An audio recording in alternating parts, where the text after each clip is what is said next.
The Krell High Command watched Earth from orbit, laughing. "They say, please don't make us mad," like a scared child begs for candy, sneered Admiral Hrax. His aide nodded, unaware that on Earth, people weren't scared. They were warning him. And warnings, when ignored, often come back with fire. Earth looked peaceful. Oceans shimmered, cities glowed, and people danced, argued, worked, and dreamed. The Krell mistook noise for weakness, kindness for submission. For years, humans had sent messages of peace, offered trade, shared music, art, and language. But every message ended the same way: "Please don't make us mad." The Krell mocked it as some strange Earth ritual, thinking it showed fear. What they didn't realize was that humanity knew its own limits. It knew the monster that lay just beneath its laughter and songs. "Peace isn't weakness," said one Earth ambassador. "It's patience." The Krell demanded Earth surrender. Earth politely declined. "Please don't make us mad," the reply came again. So the Krell fired first. Cities burned. Satellites fell. The moon base was glassed in seconds. And still, Earth replied with the same quiet message: "Please, don't make us mad." But this time, there was a pause. Then the stars went silent. No music. No signals. No light from Earth at all. The Krell thought they'd won. Then it began. A single human ship rose from the dark side of Earth. It looked broken, pieced together from wreckage, running on fumes. But it moved with purpose. It blinked once into space and arrived above the Krell's largest battlecruiser. In seconds, it tore through the hull with energy the Krell couldn't explain.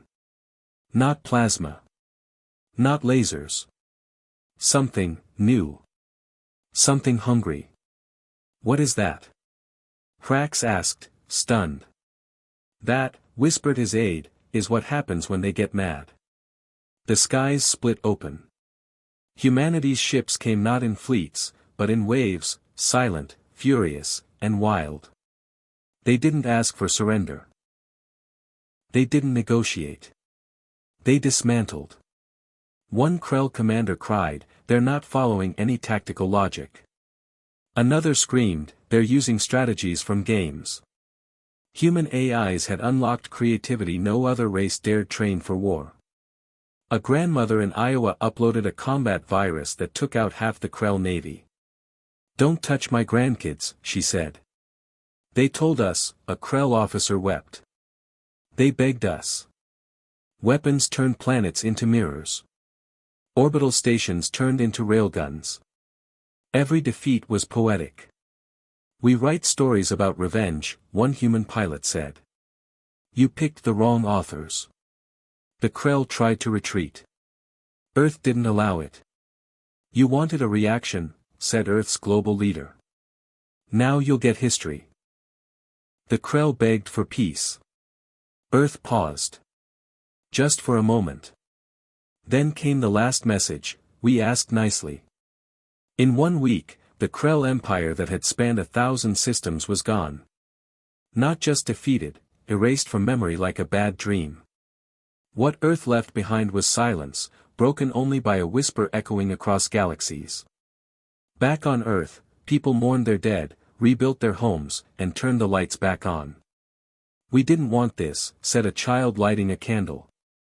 "We asked nicely." Statues were built, not to celebrate the victory, but to remind the world of restraint. The universe shivered in awe and fear. One diplomat said, "Humans are kind until they're not." Another muttered, "They keep the monster in a cage of jokes and jazz, but the door's never locked." Across the stars, planets changed their tone. Treaties were rewritten. Aliens taught their children Earth's warning. And from then on, every ambassador who met a human remembered one thing above all else. When a human smiles and says, "Please don't make us mad," it's not a threat. It's mercy.